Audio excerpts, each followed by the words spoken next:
Welcome to the With You Rugby podcast, designed to give you an in-depth look at the United States Rugby Foundation, including our grant programs and recipients, fundraisers, events, and much more. Now let's get started.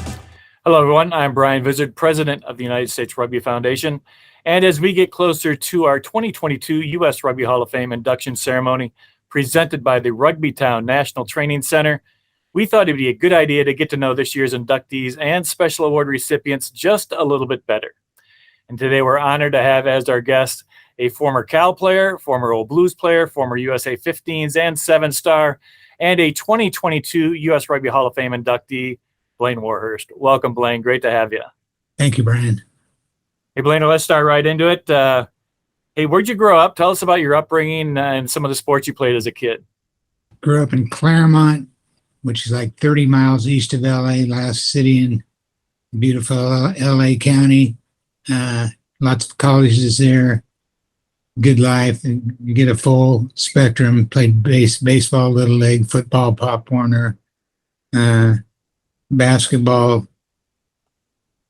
In fact, I was the leading scorer because I took all the shots on my freshman team. Not that good a shot. And so Pop Warner, as far as football goes. And final honor I got was making the all-California football team that played 2 weeks in Hawaii. And I had to go both ways on that team. I said, that's a lot similar to rugby. You probably didn't know it at the time, though, right? I knew nothing of rugby at the time. Well, tell us a little bit about you were a high school football star, and then you ended up at Cal playing football there. How did you decide on going to Cal? I got recruited by Utah, Washington, Cal, Arizona. And when I went to Cal, went to a practice and afterwards went out to a big party down on the fraternity row and people having some beers. And I said, I think this is the right spot. Well, let's talk about your football career at Cal. You included MVP honors. You set the all-time record for all-purpose yardage on the freshman team, lettered 3 times at the varsity level in football at Cal. Now, what position did you play, and what was your best memory from your football days at Cal? Played 3 years at running back, 1 year at linebacker. I was going to actually be a DB, but the new linebacker coach came out and watched a rugby game, and I was knocking the crap out of some people. And he says, "Did you ever think about playing linebacker?" And I said, "Are you the new linebacker coach?" He said, "Yeah." And I said, "Yeah, I would think about that." Well, Cal has a rich tradition in rugby. How did you get involved in the sport at Cal? A trainer who I love, Paul Moeller, he's since retired, but he said, "You know what? We've got a thing called rugby, and next summer we're going to Australia, New Zealand, Fiji, and Tahiti for 3 weeks. Cost you maybe $100.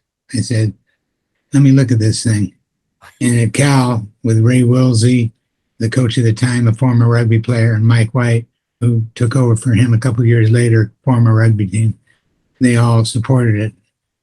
And I think that's one of the keys to the U.S. is getting into that football personnel and switching them over.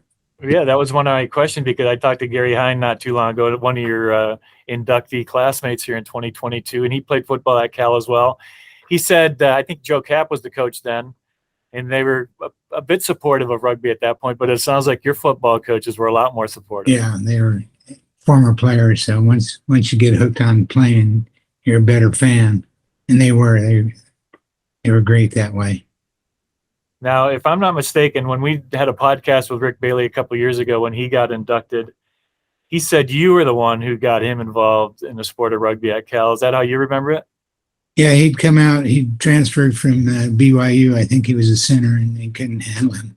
And we'd take all centers at Cal, so he was playing football, and then he was looking for a place to stay. And I said, "We got extra rooms in the SIG house. If you want to play, you got to go through a little fraternity hazing." But so he came and was in the fraternity. And then I said, we probably had 10 guys in the fraternity that were football players and rugby players. And I said, we were going up to the stadium now to play rugby. He came along and he was a natural. Great prop. Love pushing behind him. Now, how many years did you play rugby at Cal, and what success did your teams enjoy there? I played 5 years. I was on the 5-year program, Okay. and we did pretty well, especially after we went did the tour and came back the next year. We were at 27-1. I think we only lost to Queensland Country or whoever was the team that won the tournament, and we lost to them on a little hip well, did a little pop kick over Steve Fennell, my good Tongan buddy, and most of the guys at Cal would come in like Steve Fennell, Jeff Hollings, and become not only players but basically coaches. So you learn a lot that way. And then after you graduated from Cal, you did what a lot of Cal rugby players did. You joined the Old Blues, best team in the country back then, from the late 70s through the late 80s. You were in the thick of it in the Old Blues during those days. How many national championships did you guys win during that run? We won 7 of the first 9 or 10. And first 5, and then we had such depth that we started our second team against Belmont Shore and got beat legitimately. And so the next year, my saying to all the guys is, never mind for who the Belmont tolls, it tolls for thee. And we lost again. Anyway. But then we won three in a row to end it off. Blane, was there one championship that stood out for you of all those Old Blues wins? I think it was the first one against Old Blue New York. They had some South African boys. They were pretty tough.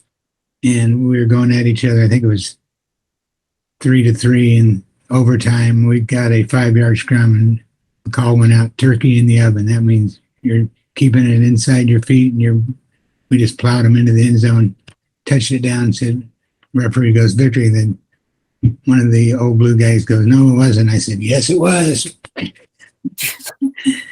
You could get away with it. Back in those days, you could get away with it. Nowadays, they say, you're red carded. Now, besides all those national championship titles, what else do you remember fondly from your days with the Old Blues? It's a good. I remember just the kind of the family atmosphere we had. Guys always bring their wives, girlfriends, kids, pets, and we'd always have a great party afterwards. And as you know, I'm a singer. Oh, yeah. But that was the only bad thing about getting too good. All the second and third team guys I used to party with late, they all went out and started their own team. The Barbary Coast, the Coasters. But we still are tight. I'm still tight with all those guys today. Well, I remember I'm back when we first came on the scene. We knew we had to knock off the Old Blues. I'm not sure if you're still playing then, Blainer, but this was like the late 80s, maybe 88. Yeah, but, my knee. No, but you guys took over the flag and ran it pretty well. Not like us, but come on now, give us some credit there, Blaine. I said you did a great job. Okay. Hey, well, you're playing with the Old Blues. You're also playing with the Eagles, 15s and 7s teams. Let's talk 15s first. You're in 6 caps for the Eagles and was on that Eagles first team at the first ever World Cup in 1987. What do you remember about that first World Cup in Australia?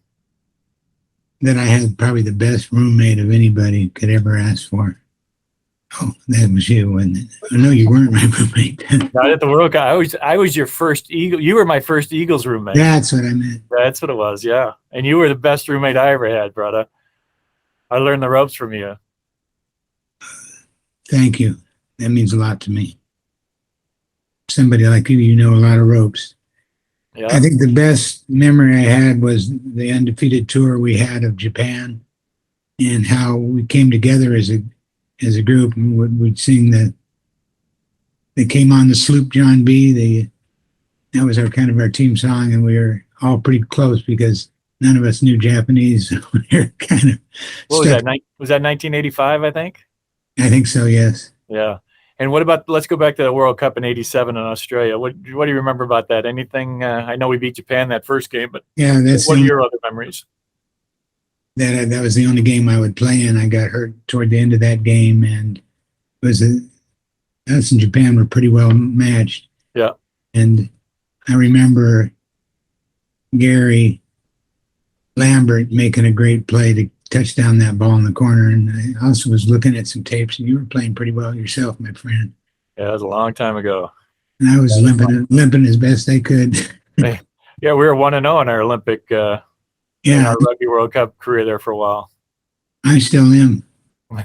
There you go. Yeah, you're right. But I would have liked another loss, or at least try to get another win. You also played on 3 tours with the Eagle Sevens teams. Where were those tours, and what were some of the memories from those Sevens tours? Just, hey, they're using a 15-a-side player to play 7-a-side. I kind of earned a spot when they were having the territorials, and they said, okay, we're going to have territorial 7-a-sides, if you remember right. We were doing 15. Sure.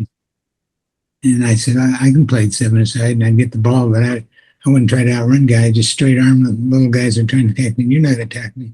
I'm waiting for Roy Helu to come by, and I'll pop it up to him. I think I already know the answer to this question, but what did you like better, 15s or 7s? 15s. Yeah, without a doubt, huh?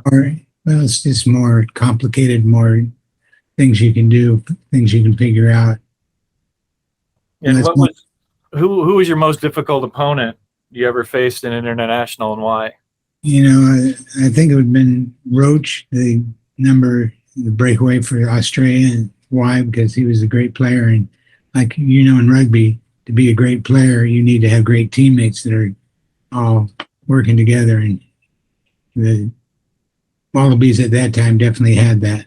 Mm-hmm. When they put it all together, they were tough to beat. I think we'd almost beat New South Wales, and we almost beat Queensland. Then we came back to play Australia. Well, they put on the Ella brothers and a guy named Cam Peasy. I think it was his first game. He scored. I think he scored 3 tries. He's unbelievable. Was that Australia team the best team you ever faced? I think so. Yeah. What would you think? You know, you've seen the best team I ever played. Well, it was an Australian team. It was 1990, though. We had them. They had just finished a real brutal 3-game series with France, and then we're going to play 3 games against New Zealand, and then we caught them in the weekend in between, and they beat us. I was the captain of this game on the tour. They beat us 69-6, I think it was. Yeah. So, or maybe we scored 9 points. But I tell people it could have been a lot worse because tries were only 4 points back then. Right, exactly. So I was the losingest captain at one point in American rugby, so I got that going for me. But thankfully, 5-point tries came around, and my record was broken. There you go. Yeah. Hey, Blane, name 2 or 3 of your teammates that you really enjoyed playing with, and what about them you enjoyed playing with them? It always comes up. Roy Helu was always my favorite back. I mean, he could jock you, he could run around you, he could run through you, and he'd also feed. He'd always assist you and feed you. And in fact, I used him every time I was talking about I'd get a real good player. I tell my guys, when I was on the old Blues, when Roy Helu got the ball, I was going to bust my ass to get into his area because I know he's going to break a tackle or do something. I'm going to get the ball without anybody to tackle me. So same with your boys. You got somebody that's really good on your team, follow them because things will happen. How about in the forward pack? Any favorites? You know what? I was thinking about that, and I loved them all, but John Everett was my favorite because nobody does it, and I think we're dumb as Americans for not doing it. Throw what foreigners call the torpedo pass off the back of the line out. We just take off running. You don't even have to catch it. I'd get the ball midfield and have Roy Helu or Tim Bryan cutting off me. Or when the ball went out of bounds and you come out in the middle of the field, you could just wave to him. I just do like Johnny would. Johnny was fun to play with too. I enjoyed Johnny. Yeah, he's a good man. Yeah. Now, Blainer, after your playing days, you gave back to the sport in a big way. You coached the Hayward High School Griffins from 1999 to 2015. And if I'm not mistaken, Hayward was and maybe still is pretty underserved area of Northern California. What were some of the challenges you faced coaching that squad? Oh, we're called the Hayward Griffins, but we covered the whole East Bay from Oakland down to Fremont. But to get the guys to the field, I'd have to pay for the fields. I had to pay for dues, everything. But to get them, I'd have to start about 5 in the afternoon driving up, picking guys up in Oakland and coming back down through San Leandro. But there were some fantastic athletes. And So I had no problem with doing that, and it worked out pretty well. Yeah, what were some of the most rewarding aspects about working with those young players? Just giving them a chance to do stuff where they've been denied for so long. They don't have the financial ability to do it, or the right somebody to take care of them after the games. The biggest thing guys get excited about, if we win, we're all going to In-N-Out Burger. So I had a couple $100 hamburger bills, but it was all worth it. And you guys won a lot, right? Yeah. Oh yeah. We always had winning records. We won the championship in 2010, and I had the one guy, Sia, should have, if he was my kid, he would have been playing either on the Eagles or pro football, but kind of slipped through the cracks. Yeah. Tell us about some of the other accomplishments the Hayward team won. As far as what? As far as championships, some of the accomplishments. Well, the men's team in 2006, I believe, down in San Diego, beat Austin there. I had my black high school jerseys that were real tight with the stripes on it. I don't know what New Zealand team that is that has it. I said, if you guys make the finals, you can wear my jerseys. So I brought them down, made the finals against Austin, and kicked their butt. I was thinking with the old Blues, we would have had problems with that team. Yeah. So that was big athletic guys, huh? Right. Big. The one guy, in fact, him and his kid, he's got a son who lives in my apartments right now, 6'6", 300 and something, and he's a freshman in high school. Wow. And I said, that's amazing, but he couldn't be a playing rugby. Is he playing rugby? I don't think he'd be any good in rugby. He's one of the perfect offensive linemen, maybe not even perfect. Huge. Left tackle? Yeah, there you go. Okay. Now, Blane, of all your rugby memories, Eagles or otherwise, is there one that stands above the rest? Probably our first victory in the national finals back in Kansas City in '79. And getting on the plane, I remember we got on the plane, we were starting to feel kind of rowdy, and the stewardess came back and said, now listen, my dad told me soccer's for girls, football's for boys, rugby's for men. You guys stay back behind these curtains. You can do whatever you want. Those days are gone. Oh, yeah. You'll all be in jail today, but back then it was no problem. Good old days. Yeah. And now of all your tours, Eagles or otherwise, is there one tour that stands out and why? Probably the one that set us, got the Gold Blues going after we beat James Bay and Monterey, and then we went down to New Zealand that next winter and went like, I think 4-1 against top clubs, Christchurch, people like that, Wellington. And we just got it together. And as you get better, and then more players come off other teams, and we've got guys like Gary Townsend and people that switch teams.